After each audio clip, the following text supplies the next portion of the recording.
This conference will now be recorded.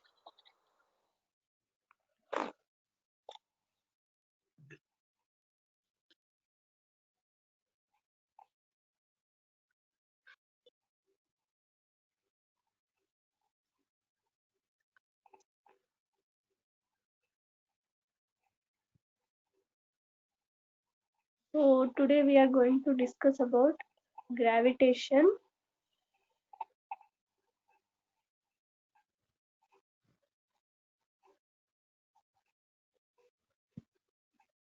Amit, your slide is yeah.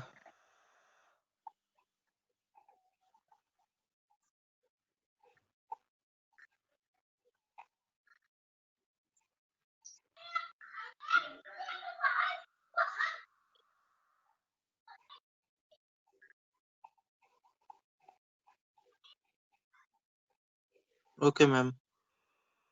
Okay. Go ahead, ma'am. So today's topic is gravitation. So you all are little familiar with this gravitation because we also studied in forces this one. So here we'll study gravitation in depth. That is, we'll study gravitation and Kepler's laws. Okay. So let's see. Next slide.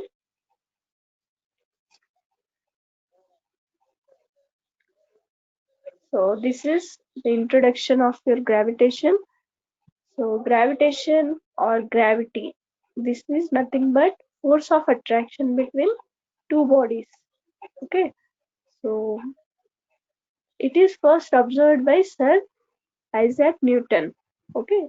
And was presented as Newton's law of gravitation in the year 1680. Right. So it exists in two main instances. So what are those instances? First one is gravitation is the attraction of objects by the earth, right? So up to now you are knowing gravitational force means it is exerted by earth, right? So here sometimes earth also exerts some force on the objects, right? So it has two instances. First one is the attraction of objects by the earth. For example, see if a ball is thrown upwards. So look at the picture. If a ball is thrown upwards, it reaches a certain height and falls downwards because of the gravity of the earth, right? So when you throw the ball upwards in upward direction, what happens? It doesn't go in upward direction or it doesn't go up. It falls down, right? So that is due to the gravity of the earth, right? So this is one instance. One more instance you have. Next.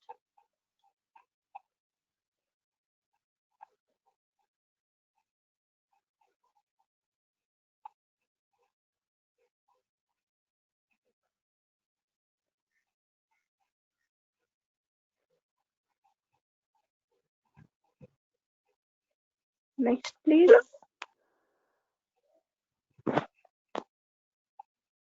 Okay. Another one is it may be the attraction of objects in outer space, right?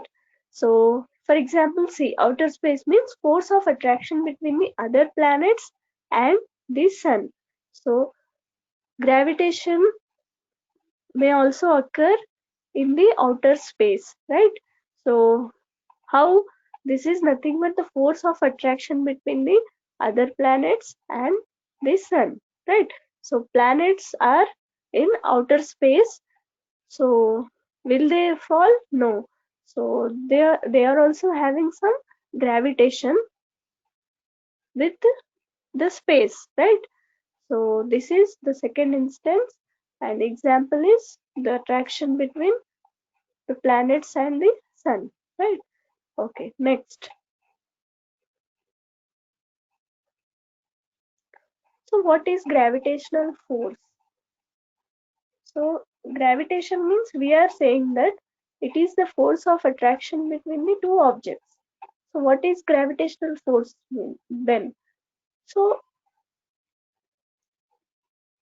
so it is nothing but attraction of one object to other object, right, towards itself, is nothing but a gravitational force.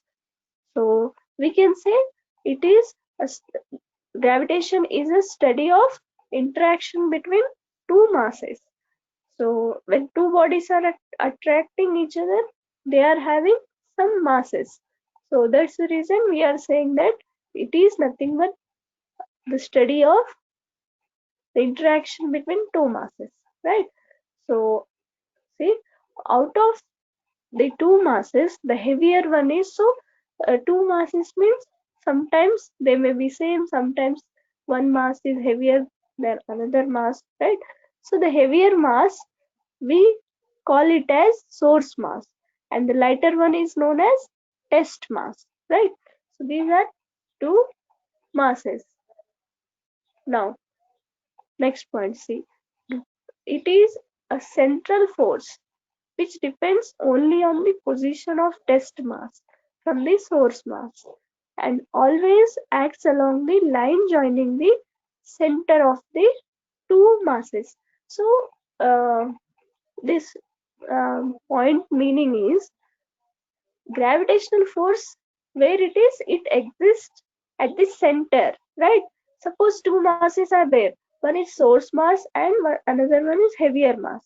So both the masses have some distance between them, right? And they get attracted to each other. So where you will get the gravitational force? At the center of the two masses, right? So that is the meaning of this point, and it is represented as f of r equals to f of r into r cap. That is, it is representing the direction r cap. Okay, and small f of r is nothing but magnitude of the force. So force is a vector quantity, right? So it is having both magnitude as well as direction. Next,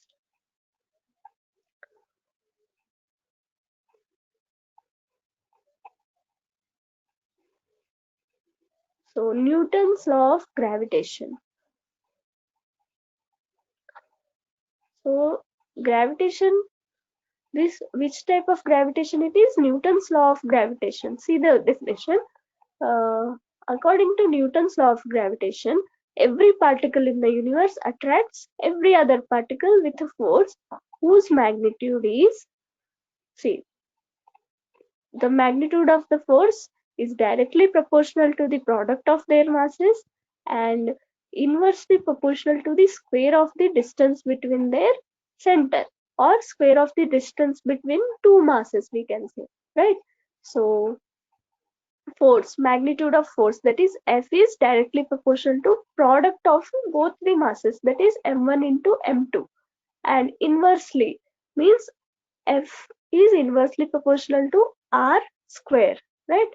So from 1 and 2, on combining these equations, we'll have force is directly proportional to m1 m2 and is inversely proportional to R square.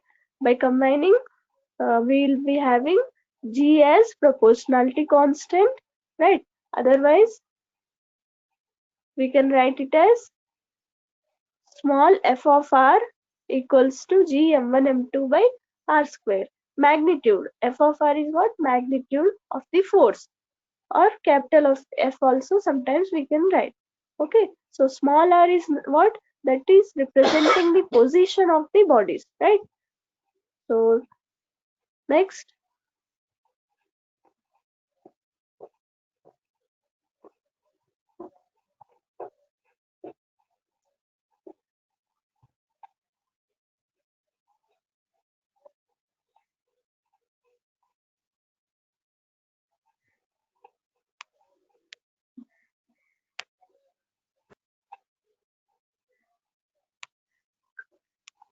Ma'am, we can't hear you, ma'am.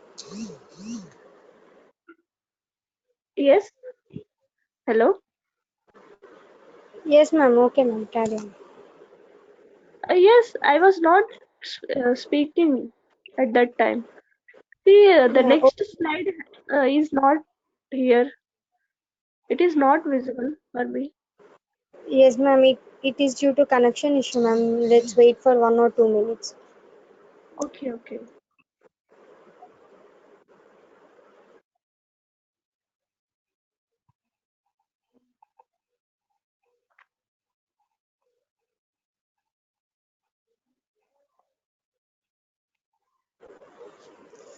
Amit sir, can you please check the slide once?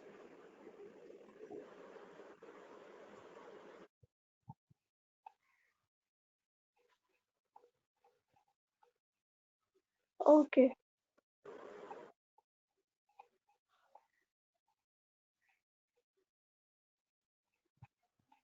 Okay, gravitational force formula. Let's see the formula of gravitational force. So, how it is explained? It is explained using the Newton's law of gravitation. Just now I explained you that its magnitude is given by F equals to G into m1 m2 by r square, where G is what? Gravitational, universal gravitational constant, right? So what we can tell from gravitational force? We can say that gravitational force decides that how much we weigh and how far a ball travels when thrown before it lands on the ground. So by using gravitational force, we can decide the weight and the distance, right? So this is one of the uses of gravitational force, right? So you can observe in the diagram, you are having two masses. One is heavier mass, that is m1, and m2 is a lighter mass. So m1 is a source mass and m2 is test mass, right? So you are having two forces there, and the two masses are separated by a distance small r, right? So both the bodies are attracting each other. So after attraction at the center, you will be having the gravitational force, right? Next.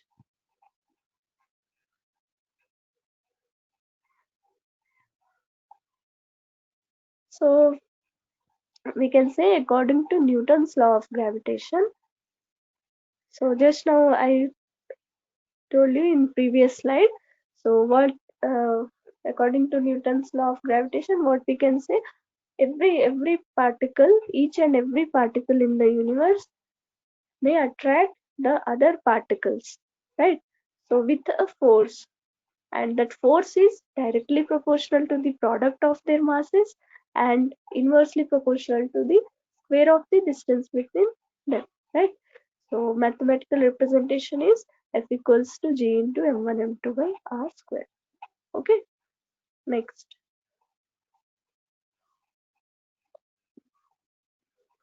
Now we'll see the Kepler's law. So in astronomy, Kepler's laws of planetary motion are three scientific laws describing the motion of planets around the sun, right? So what we can where we are using Kepler's laws, these are used to describe the motion of planets around the sun. So planets revolve around the sun in an elliptical orbit, right? So we have three Kepler's laws.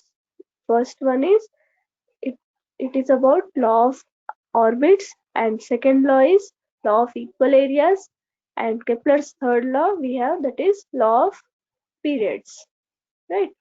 So let's see one by one. So first one, Kepler's first law.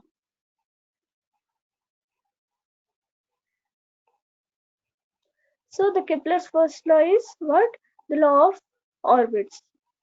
So what he explained in his first law, he explained that all the planets revolve around the sun in elliptical orbits, which is having the sun at one of the foci, right?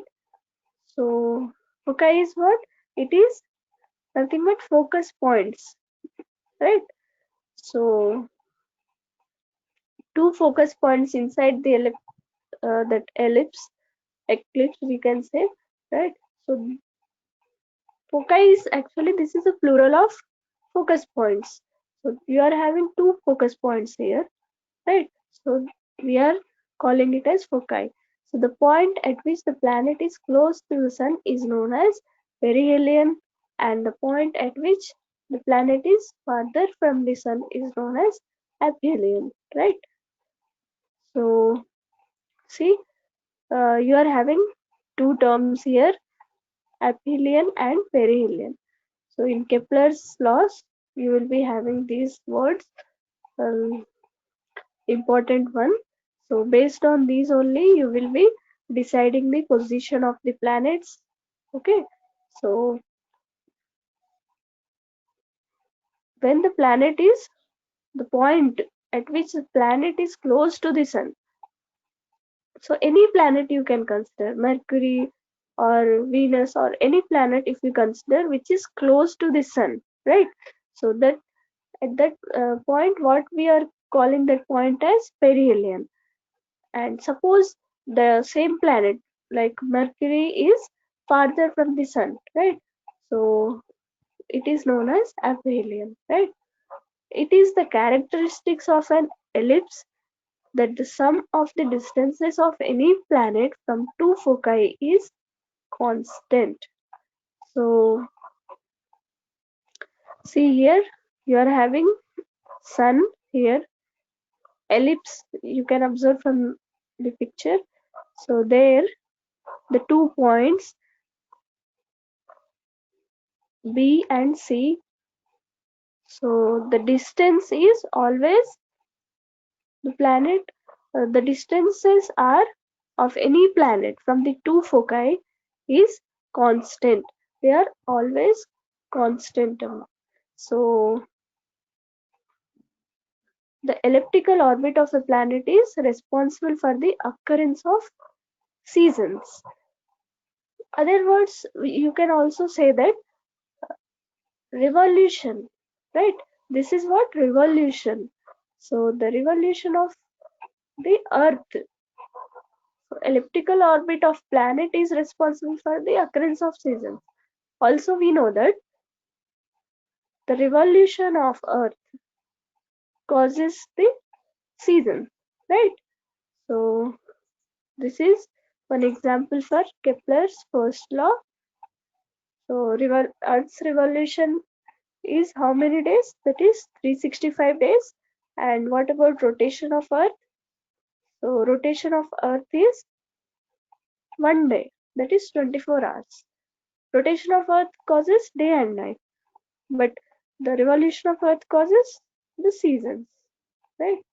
So this is regarding Kepler's first law. So next,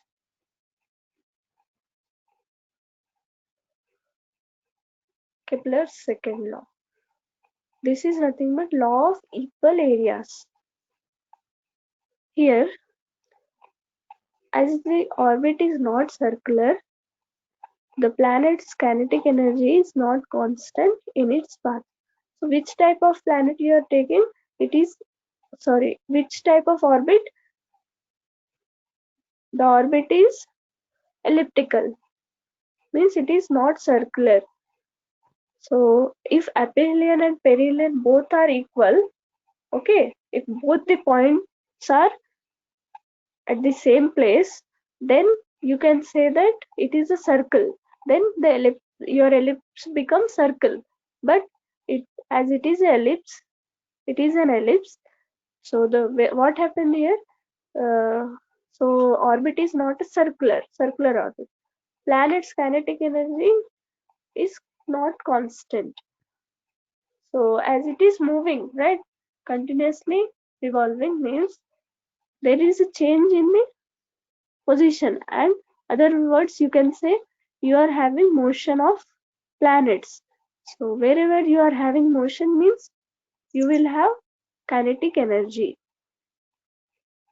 So it is not constant in its path, that is elliptical path. It has more kinetic energy near perihelion and less kinetic energy near aphelion. So at the perihelion it is having more kinetic energy, but at aphelion it is having the less kinetic energy, which implies more speed at perihelion and less speed at aphelion, right? You are having more energy means speed increases, right? If the speed is less, then energy, if the energy is less, then your speed also decrease. Now, if r is the distance of planet from sun at perihelion, you can observe in the picture. So here you have sun, the distance of sun and perihelion at perihelion is how much? R, and at aphelion it is, so R minimum. At perihelion you can take it as R minimum, and at aphelion you can consider it as R maximum. Now the total distance, that at the both, we are adding the distances of both at perihelion and aphelion. So you will be having 2a into length of major axis of an ellipse. So you are having two axes here, one is major and one is minor. So this is the formula, 2a into length of major axis of an ellipse, right? Next.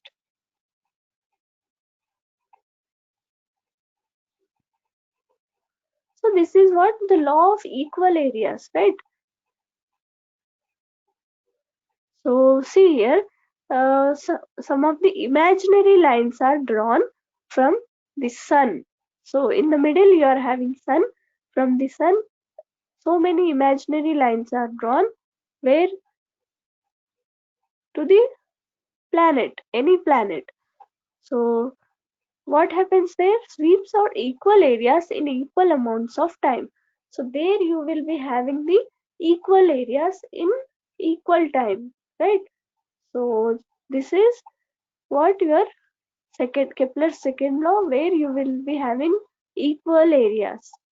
So for an infinitesimal movement of the planet in a time interval in an elliptical orbit, the area swept by the planet in time is given by, see this, how the area, uh, so the particular area in a particular time is given by dA by dt.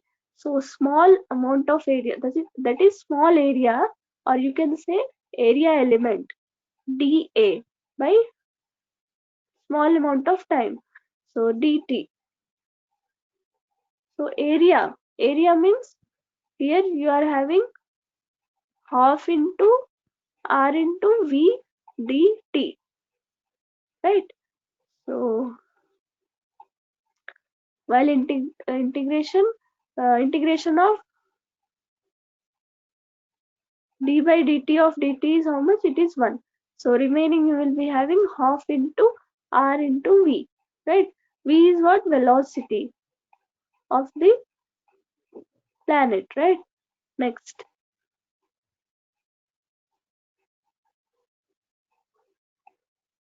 See how it is defined. At perihelion, r equals to r minimum, right?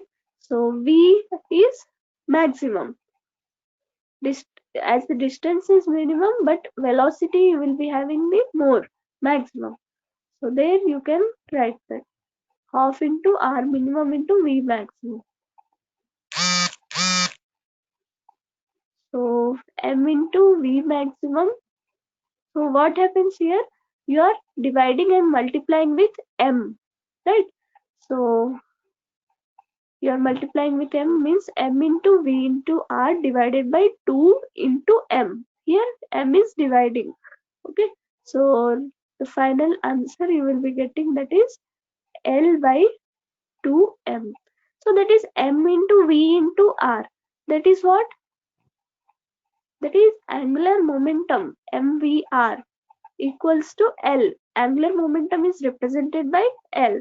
So L equals to MVR. So we are substituting MVR as L, that is angular momentum divided by 2L, right? So at perihelion you will be having area at certain time, at that time is how much? L by 2M. Similarly at aphelion also we are having the same area, right? Because here see, if the distance is maximum, speed is minimum.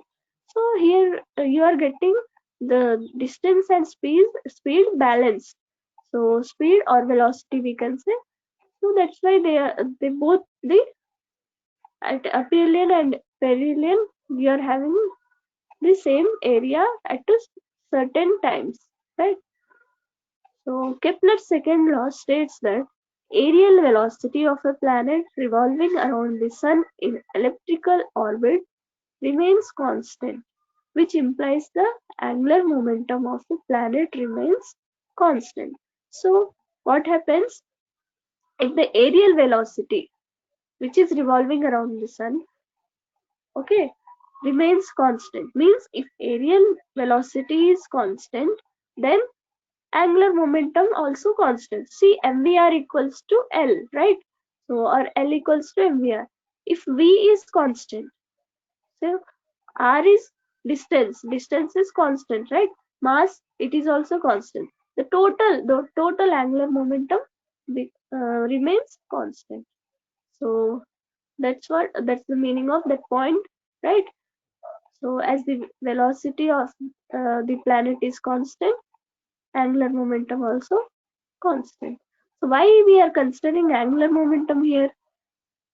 So our path is curved path, right? So you will be having the angular momentum here. You are not having the linear momentum. If the path is in straight line, right? If your path is straight line path, then you will be having the linear momentum. But it is what? Curved, so we are considering angular momentum here. So as the angular momentum is constant, all planetary motions are planar motions, which is a direct consequence of central force. So here what happens? Angular momentum becomes constant, right? Because of the velocity is constant. So angular momentum also constant. So as angular momentum is constant, then we can say the planetary motions have the planar motions, and it is nothing but a consequence of central force. Okay, next. So this is Kepler's third law, final one. So this is law of periods. See, shorter the orbit of the planet around the sun, shorter the time taken to complete one revolution, right? So if you are having less distance, that is orbit of the planet is small around the sun, then you need only less time. But if it is more, you need more time. So take into if you need for revolution, you need only some time, shorter time, right? So according to Kepler's law of periods, the square of the time period of revolution, okay, that is of a planet around the sun in an elliptical orbit is directly proportional to the cube of its semi-major axis, right? So square of the time period of revolution. Here time period is represented by capital T. So square of time period is directly proportional to cube of its semi-major axis. So here semi-major axis is what? It is considered as denoted by A. So it is directly proportional to the cube of that semi-major axis. Using the equations of Newton's law of gravitation and laws of motion, Kepler's third law takes a more general form. So this is the general form of Kepler's law, that is P square equals to 4 pi square divided by G into m1 plus m2 into a cube. So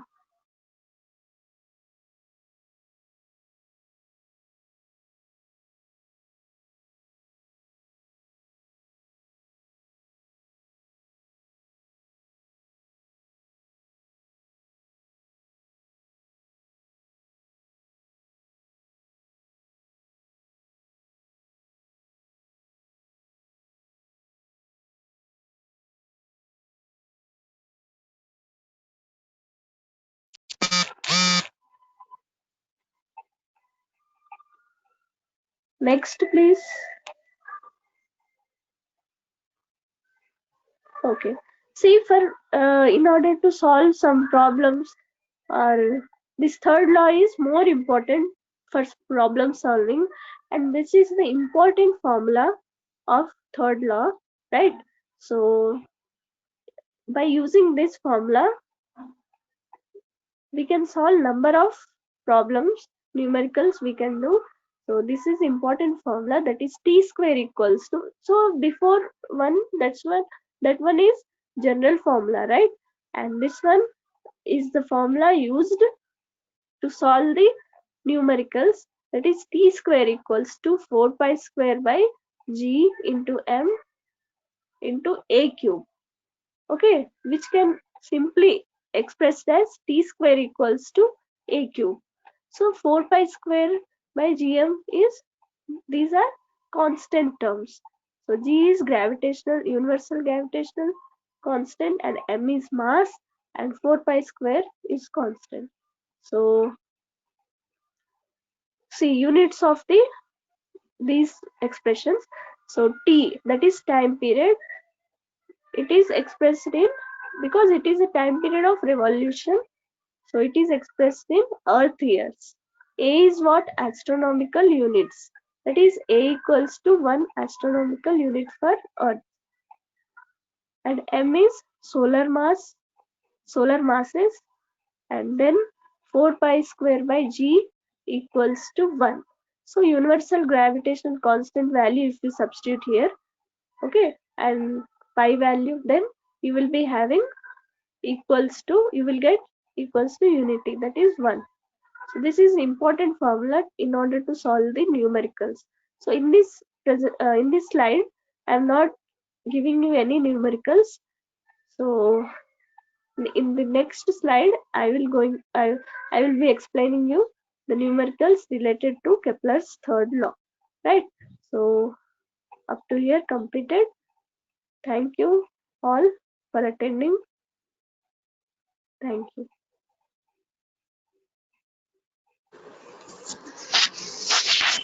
Thank you, ma'am. Thank you so much. It was really a great session. Thanks for memorizing all the concepts. Thank you so much, ma'am. And coming to the doubt session. If you have any doubts, you can place the doubts in the chat box.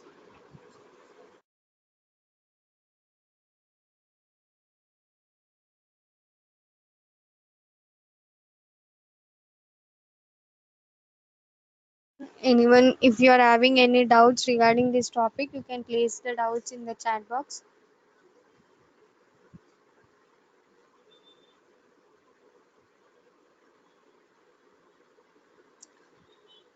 Is the session clear for everyone?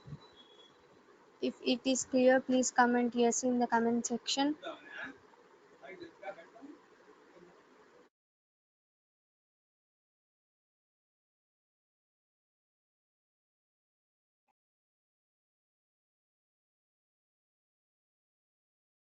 Okay, student, I request to everyone, I am sharing the attendance link. Please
I request to all the students without filling this form, don't leave.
Sir, you can end the meeting now.